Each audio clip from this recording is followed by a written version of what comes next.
Good morning બાળકો, Jai Shri Krishna. Kalrav model school YouTube ચેનલમાં આપનું હાર્દિક સ્વાગત છે. કેમ છો બધા? મજામાં છો ને? તો ચાલો, આજે કયો વાર? આજે મંગળવાર. ધોરણ 7 માં કયો વિષય આવશે? સામાજિક વિજ્ઞાન. જેમાં આપણો અધૂરો પાઠ કયો છે? પાઠ નંબર 7, જેમનું નામ છે પ્રાદેશિક સંસ્કૃતિનું ઘડતર. જેમાં આપણે ભારતમાં બોલાતી ભાષા, ઉત્સવો, ત્યાર પછી ગુજરાતના ઉત્સવો, ગુજરાતમાં ભરાતા મેળાઓ, એ બધું આપણે જોયું હતું. અને સાથે ભારતના જે મેન મુખ્ય જે નૃત્યો છે એ નૃત્ય વિશેની આપણે જાણકારી મેળવી હતી.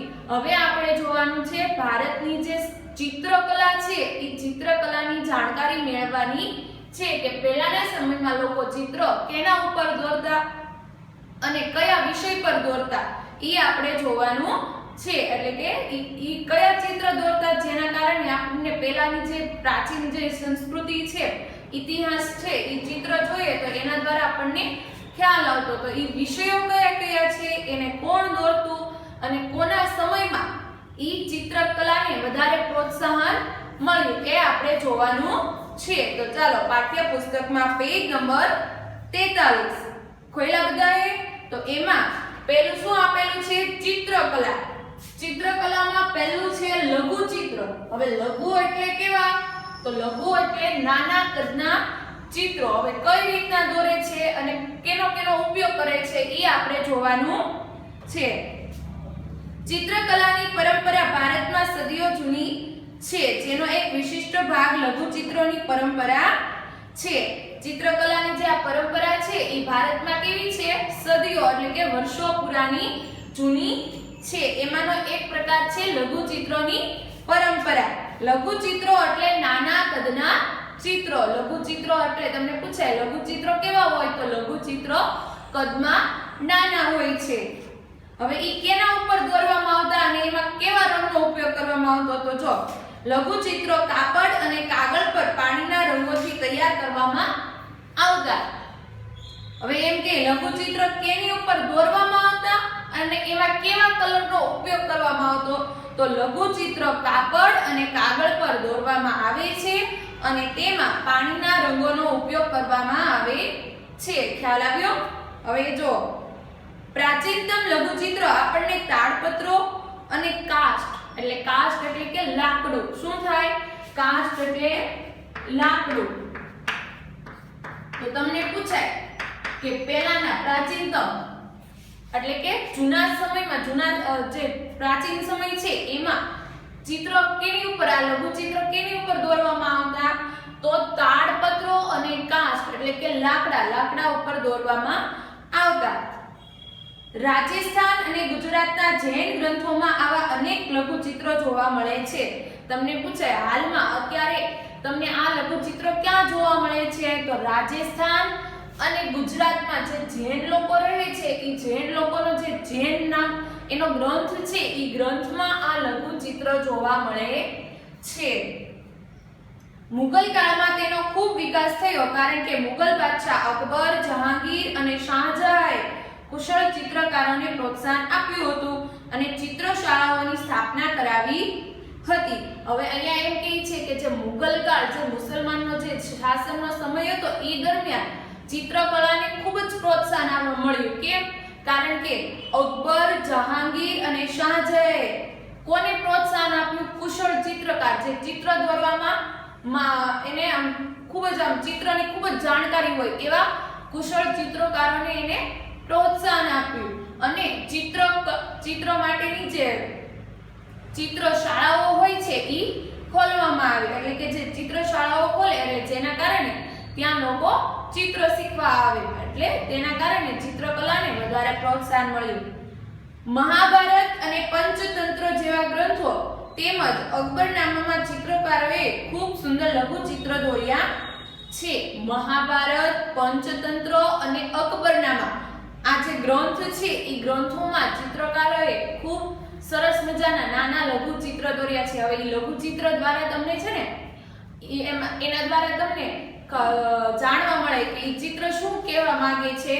એવા ચિત્ર દોરવામાં આવતા. પહેલા લખાણ ન લખવું હોય તો એના બદલે એ જે આખી ઘટના હોય એ ઘટનાનું આખું ચિત્ર બનાવવામાં આવતું, જેના કારણે તમને ખ્યાલ આવી જાય કે આ ચિત્ર કહેવા શું માંગે છે. જો અહીંયા તમને બાજુમાં લઘુચિત્રનો એક ફોટો પણ આપેલો છે.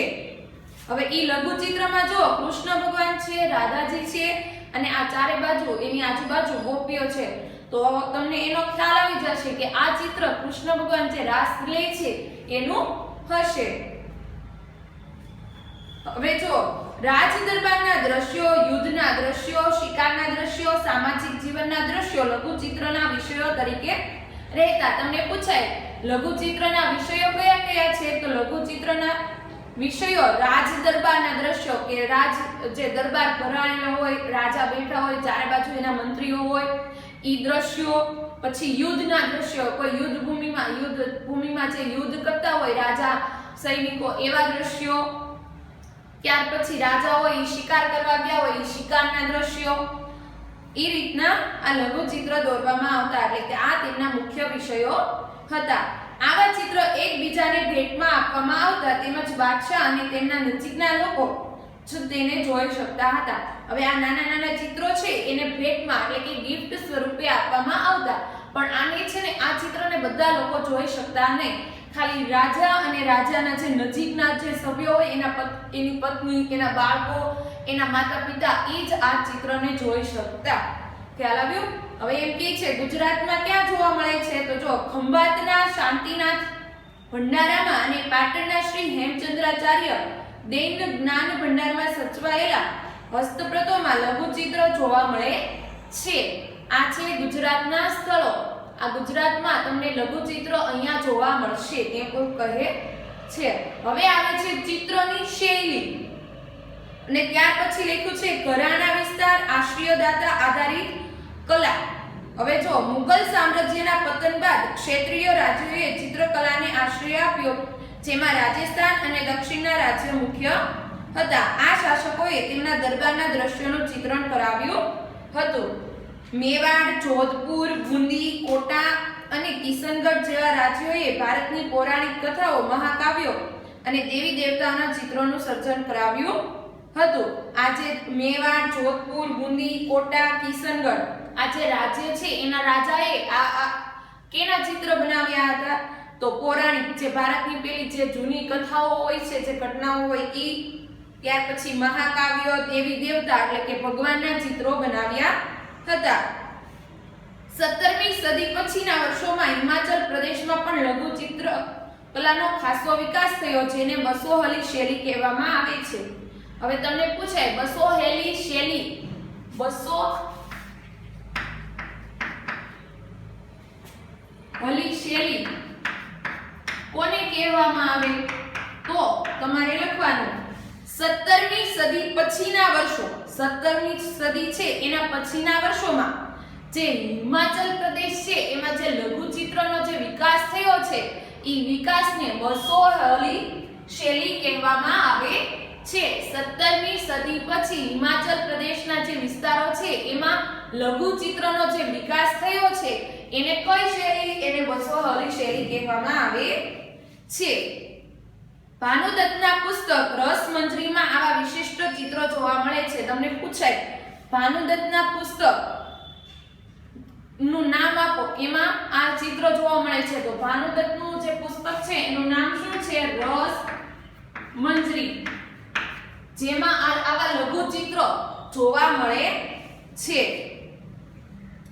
નાદિર શાહના આક્રમણ અને દિલ્હી વિજયને કારણે મુગલ કલાકાર પહાડી વિસ્તારોમાં જઈને વસ્યા. નાદિર શાહના આક્રમણને કારણે શું થયું? તો નાદિર શાહના આક્રમણ અને દિલ્હી વિજયના કારણે જે મુગલ કલાકારો, જે મુગલ ચિત્રકારો છે એ ક્યાં જઈને વસ્યા? પહાડી વિસ્તારમાં. અને પહાડી વિસ્તારમાં જઈને એને ત્યાં ચિત્રકલા જે ચિત્ર દોરવામાં આવ્યા એ કઈ શૈલી કહેવામાં આવી? કાંગડા શૈલી. કઈ શૈલી? કાંગડા શૈલી. ખ્યાલ આવ્યો? બસોહલી શૈલી કઈ કહેવામાં આવે?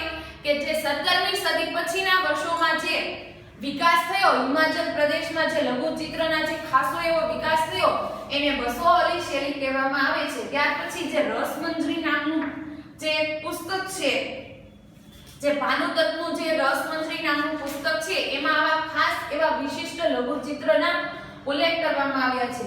ત્યાર પછી કાંગડા શૈલી ક્યારે વિકાસ પામી? તો કાંગડા શૈલી જે નાદિર શાહના આક્રમણ અને જે દિલ્હીના વિજયને કારણે જે ચિત્રકારો છે, જે કલાકારો છે એ ક્યાં જઈને વસ્યા? પહાડી વિસ્તારોમાં જઈને વસ્યા. અને એ દરમિયાન જે ચિત્રો દોરવામાં આવ્યા એ ચિત્રોની શૈલી કઈ કહેવાય છે? કાંગડા શૈલી. ખ્યાલ આવ્યો? જેના પરિણામ સ્વરૂપ ચિત્રકલાની કાંગડા શૈલીનો વિકાસ થયો. આ ચિત્રકલાને પહાડી ચિત્રકલા પણ કહેવામાં આવે છે. આને કઈ ચિત્રકલા કહેવામાં આવે? પહાડી ચિત્રકલા. જે કાંગડા શૈલીમાં જે ચિત્ર દોર્યાના એ ચિત્રકલા, એ ચિત્રને કેવી ચિત્રકલા કહે છે? પહાડી ચિત્રકલા. કેમ? કારણ કે આ પહાડી ઉપર આ શૈલીનો વિકાસ થયો હતો. તમને પૂછાય કે કઈ શૈલીને પહાડી ચિત્રકલા તરીકે ઓળખવામાં આવે છે, તો તમારે લખવાનું કાંગડા શૈલી. 18મી સદીના મધ્ય ભાગ સુધીમાં કલાકારોએ વૈષ્ણવ સંપ્રદાયની પરંપરાઓમાંથી પ્રેરણા લઈ એક નવી શૈલી વિકસાવી. વાદળી અને લીલા રંગના સાથે કોમળ રંગોનો ઉપયોગ અને વિષયોનું કાવ્યાત્મક નિરૂપણ એ કાંગડા શૈલીની વિશેષતા હતી. હવે રાજપૂતોની વીરતાની ગાથા. રાજપૂતો જે રાજસ્થાનના જે રાજપૂત સમાજ છે એના વિશેની થોડી એવી જાણકારી છે. બ્રિટિશ શાસકો આજના રાજસ્થાનને રાજપૂતાના તરીકે ઓળખતા હતા. બ્રિટિશ શાસકો જે હાલનું જે રાજસ્થાન છે એને કેના નામે ઓળખતા? પહેલા રાજપૂતાના. કેના નામે? રાજપૂતાના. તમને પૂછાય કે બ્રિટિશ શાસક જે હાલનું રાજસ્થાન છે એને કયા નામે ઓળખતા? રાજપૂતાના નામે ઓળખતા. રાજપૂતોએ રાજસ્થાનમાં એક વિશિષ્ટ સંસ્કૃતિનું સર્જન કર્યું. રાજપૂતોની સાંસ્કૃતિક પરંપરાઓ તેમના આદર્શો અને વીરતા સાથે જોડાયેલી હતી. રાજપૂતોની વીરતાભરી ગાથાઓ, ચારણો અને બારટો કાવ્ય અને ગીતો દ્વારા વર્ણવતા હતા. જે આ રાજપૂતો છે, જે રાજસ્થાનના જે આ રાજપૂતો છે એની જે વીરતા ભરી ગાથા છે એને કોણે કાવ્ય અને ગીતોમાં વર્ણવી છે? તો ચારણો અને બારટો. કોણ? ચારણ નામની જાતિ અને બારટ નામની જાતિ. એને કાવ્ય અને ગીતમાં આ જે રાજપૂતાનો છે, પૂતાના છે એને ચારણો અને બારટો નામના જે જાતિના લોકો છે એને જે રાજપૂતાના લોકોની જે વીરતાભરી ગાથા છે એને કાવ્ય અને ગીતોમાં વર્ણન કરી છે. આ કથાઓમાં રાજપૂતાની શૂરવીરતા ઉપરાંત સ્વામી ભક્તિ, મિત્રતા, પ્રેમ, વીરતા, ક્રોધ વગેરે દર્શાવવામાં આવતા. આ કથાઓમાં રાજપૂતાના લોકો છે એની શૂરવીરતા, સ્વામી ભક્તિ, મિત્રતા, પ્રેમ, વીરતા, ક્રોધ વગેરે દર્શાવવામાં આવે છે. રાજપૂતો સ્ત્રીઓ, ગાય અને ધર્મ માટે પોતાના પ્રાણ ન્યોછાવર કરી દેતા. તમને પૂછાય રાજપૂત લોકો છે એ કોના માટે પ્રાણ ન્યોછાવર એટલે કે પોતાનો પ્રાણ, પોતાનો જીવ આપી દેતા? તો સ્ત્રીઓ, ગાય અને ધર્મ માટે પોતાનો પ્રાણ ન્યોછાવર કરી દેતા. રાજપૂત સ્ત્રીઓ પણ શૂરવીરતામાં પાછી પડે એમ નહોતી. જે આ રાજપૂત સ્ત્રીઓ, જે આ જે રાજાઓ છે, રાજપૂત લોકો છે રાજસ્થાનના રાજાઓ, એની જે પત્નીઓ હતી એ પત્નીઓ પણ શૂરવીરતામાં કઈ પાછી પડે એમ હતી નહીં. તેઓ જીવન અને મરણ બંનેમાં શૂરવીર પતિના પગલે ચાલતી હતી. જીવન અને મરણ આ બંનેમાં પોતાનો જે શૂરવીર પતિ છે એના પગલે જ ચાલતી. સતી પ્રથાનો ઉલ્લેખ પણ જોવા મળે છે. સતી પ્રથા એટલે કે પોતાનો પતિ મૃત્યુ પામ્યો હોય તો તેની સાથે જ સતી થઈ જવું. ઈ પ્રથાનો પણ આમાં ઉલ્લેખ કરવામાં આવ્યો છે. હવે આવે છે પીર એટલે કે આ મુસલમાન માટેનું છે, જે મુસ્લિમ ધર્મ એના માટે. સૂફીવાદના મતે ધર્મ એટલે ઈશ્વર પ્રત્યેનો પ્રેમ. સૂફીવાદ જે મુસ્લિમ ધર્મના લોકો છે એના માટે સૂફીવાદ એટલે કે એના માટે ધર્મ શું હતો? તો ઈશ્વર પ્રત્યેનો પ્રેમ. અમને પૂછાય સૂફીવાદના મતે ધર્મ એટલે શું? તો સૂફીવાદના મતે ધર્મ એટલે ઈશ્વર પ્રત્યેનો પ્રેમ અને માનવતાની સેવા. તમને પૂછાય એક માર્ક્સમાં સવાલ કે સુફીવાદના મતે ધર્મ એટલે શું? તો સુફીવાદના મતે ધર્મ એટલે ઈશ્વર પ્રત્યેનો પ્રેમ અને માનવતાની સેવા. સમયાંતરે સુફી જુદા જુદા સિલસિલામાં વહેંચાઈ ગયું. દરેક સિલસિલાના પીર હતા જે ખ્વાજા કે શેખ તરીકે પણ ઓળખાતા. સમય જતાં આમાં પણ શ્રેણીઓ એટલે કે ભાગલાઓ પડ્યા અને દરેક જે ભાગ પડ્યા છે ધર્મના એને એમાં એક એક પીર હતા એટલે કે જે લોકોને માર્ગદર્શન આપતા. ઈ પીર કેના નામે ઓળખાયા? ખ્વાજા અને શેખના નામે ઓળખાયા. સુફીવાદના સિલસિલા આ જે સુફી ધર્મ છે ઈ સમયાંતરે સમય જતા ઈ કેમાં વહેંચાયું? સિલસિલા એટલે કે શ્રેણીમાં વહેંચાયું. દરેક શ્રેણીમાં કોણ હતું? પીર હતા એટલે કે જે લોકોને માર્ગદર્શન આપતા. ઈ પીર કયા નામે ઓળખાણા? તો ખ્વાજા અને શેખના નામે ઓળખાણા. ખ્યાલ આવ્યો? પીરના શિષ્યોને મુરીદ તરીકે ઓળખવામાં આવતા. જે આ ખ્વાજા જે આ પીર છે એને હાથ નીચે જે શિષ્ય હોય એને શું કહેવામાં આવતું? તો મુરીદ તરીકે ઓળખવામાં આવતા. પીરને શું કહેવાતું? ખ્વાજા અને શેખ. જે આ પીરના શિષ્ય છે એને શું કહેવાતું? મુરીદ. ખ્યાલ આવ્યો? ભારતીય પીર પરંપરામાં સંકળાયેલ અગ્રણ્ય સૂફી સંતોમાં અજમેરના પ્રસિદ્ધ સૂફી સંત મોઈનુદ્દીન ચિશ્તીનો સમાવેશ થાય છે. ભારતમાં ચિશ્તી સંપ્રદાયની સ્થાપના કરનાર કોણ હતા? તો અજમેરના મોઈનુદ્દીન ચિશ્તી નામના આ સૂફી સંત હતા. તેઓ ખ્વાજા અને ઓલિયાથી પ્રચલિત થયા. આ જે મોઈનુદ્દીન ચિશ્તી છે એ કેના નામથી પ્રસિદ્ધ થયા? ખ્વાજા અને ઓલિયાથી પ્રચલિત થયા. ગુજરાતમાં અહેમદ ખટુ ગંજ બખ્શ મહાન પીર તરીકે જાણીતા છે. તમને પૂછાય ગુજરાતમાં કોણ મહાન પીર તરીકે જાણીતા થયા? તો નામ થોડું અઘરું છે એટલે ધ્યાન રાખજો. ગુજરાતમાં સૂફી સંત અહેમદ ખટ ગંજ બખ્શ. ગુજરાતમાં અહેમદ ખટ ગંજ બખ્શ મહાન પીર તરીકે જાણીતા થયા. જ્યારે મોઈનુદ્દીન ચિશ્તી ક્યાંના હતા? અજમેરના હતા. એણે ચિશ્તી પરંપરાની સ્થાપના કરી અને તે કેના નામે ઓળખાયા? ખ્વાજા અને ઓલિયાથી પ્રચલિત થયા. હવે આવે છે પાળિયા. હવે પાળિયા એટલે શું? તો જો તમે ગામડે જાઓ તો ગામડે તમે ગામના પાદરમાં પથ્થર જોવો છો અને પથ્થરમાં કોઈના ચિત્ર કંડારાયેલા હોય એવું તમને લાગે છે તો એ કેના હોય છે? તો એનું જાણવાનું છે. દુશ્મનો સામે પાળ થઈ ઊભા રહેનાર અને યુદ્ધ કે લડાઈમાં ખપી જનાર વીર શહીદોની યાદમાં જે સ્મારક કે ખાંભી ઊભી કરવામાં આવે તેને પાળિયા કહેવામાં આવે છે. પહેલાના સમયમાં કોઈ ગામ ઉપર આક્રમણ કરે તો ગામના જે મેન વ્યક્તિ હોય એ જે આક્રમણ કરનાર એની સામે વીરતાપૂર્વક લડે છે અને એમાં શહીદ થાય છે તો એ શહીદ એટલે કે મૃત્યુ પામે છે તો એ લડનાર જે ગામના જે મેન વ્યક્તિ જે લડનાર છે એનો ગામના પાદરમાં પાળિયા બનાવવામાં આવે છે. દુશ્મનો સામે પાળ થઈ ઊભા રહેનાર અને યુદ્ધ કે લડાઈમાં ખપી જનાર વીર શહીદોની યાદમાં જે સ્મારક કે ખાંભી ઊભી કરવામાં આવે છે તેને પાળિયા કહેવામાં આવે છે. અને સતીના પાળિયા કોને કહે છે? તો જે સ્ત્રીઓએ જોહર કર્યું હોય કે સતી થઈ હોય તો તેમના પણ પાળિયા બનાવવામાં આવે છે. જોહર એટલે કે જે સ્ત્રીના પતિ યુદ્ધમાં શહીદ થાય છે તો રાજા અને જે સૈનિકો છે એની પત્ની એક જોહર કુંડ હોય છે એમાં આગ જલતી હોય એ આગમાં એક સાથે પડી જાય છે એટલે એને શું કહેવામાં આવે છે? જોહર. અને સતી એટલે શું? તો કોઈના પતિ મૃત્યુ પામ્યા હોય તો એની જે ચિતા હોય એની ચિતામાં ઉપર બેસીને એની સાથે સળગી જવું તો એને સતી થયો કહેવાય. તો જે સ્ત્રીઓએ જોહર કર્યું હોય કે સતી થઈ હોય તો તેના પણ પાળિયા બનાવવામાં આવે છે. ઈ પાળિયાને શું કહેવામાં આવે છે? સતીના પાળિયા. હવે આવે છે મંદિરો. ભારતની અંદર મંદિરો એના વિશેનું આપણે જાણવાનું છે.